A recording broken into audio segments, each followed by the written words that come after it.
ये सेटअप है हमारे सऊदीया में पंसार का,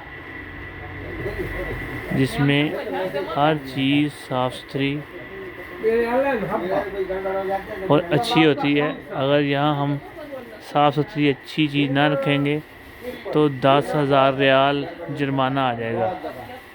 और महंगी होनी चाहिए, वजह भी यही है क्योंकि नज़र भी आनी चाहिए। देखें, हर चीज़ नज़र आनी चाहिए शीशे के अंदर से, कि ताकि कीड़ा वगैरह डस्ट तो नहीं पड़ी हुई इसमें। ये देखें ना, हर चीज़।